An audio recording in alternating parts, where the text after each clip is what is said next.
আপনি যদি নিজের কুৎসিত চেহারা নিয়ে লজ্জিত হন, মানুষের চোখ থেকে লুকিয়ে বেড়াতে চান, তো বোরকা আপনার জন্য বেস্ট চয়েস।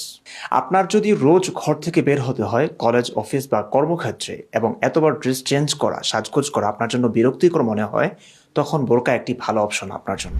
আপনি যদি এলাকার চাচা, দাদা, বড় ভাই ব্রাদারের ভয়ে যেখানে সেখানে বয়ফ্রেন্ডকে নিয়ে ঘুরতে না যেতে পারেন, তাহলে বোরকা আপনার জন্য।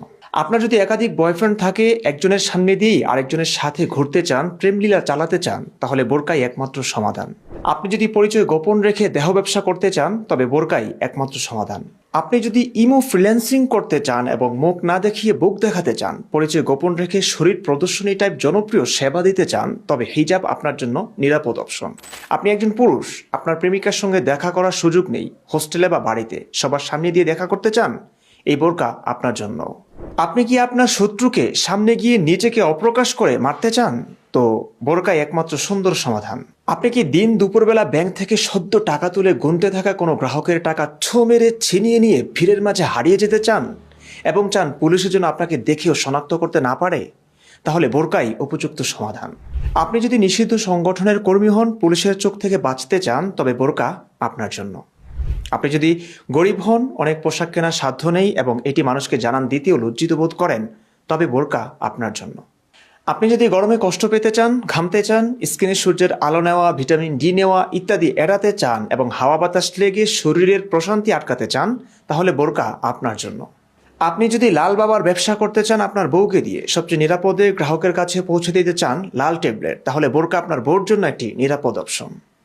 আপনি যদি দাগি আসামি হন, আপনার তালাশে শহরের বিলবোর্ড ভরে গেছে, সবাই আপনাকে খুঁজছে, সেই কঠিন মুহূর্তে সকলের চোখ ফাঁকি দিয়ে যদি দেশত্যাগ বা কোথাও আত্মগোপন করতে চান, তবে আপনি নারী হন বা পুরুষ, বোরকা আপনার জন্য বেস্ট অপশন। এমন বহু কারণেই বোরকা আপনাদের জন্য একটি সুন্দর, জুৎসই, নিরাপদ অপশন হতে পারে। কিন্তু ভুলেও বোরকা পরলে জান্নাত পাবেন, বোরকা পরলে আল্লাহ খুশি হবেন, বোরকা পরলে পর্দা হবে, পর্দা হলে পুরুষের লোলুপ দৃষ্টি থেকে বাঁচবেন, পুরুষের উত্তক্তি থেকে বাঁচবেন, ধর্ষণ থেকে বাঁচবেন, এমন ধারণা ও বিশ্বাসে কখনোই বোরকা পরবেন না। কারণ যে মাদ্রাসাগুলোতে পর্দা ও বোরকা পরে ইজ্জত আবরুর হেফাজতের কথা বলা হয়, সেই মাদ্রাসাগুলোতে পর্দা ফরজ না হওয়া কচি কচি মেয়েরাও ধর্ষিতা হচ্ছে।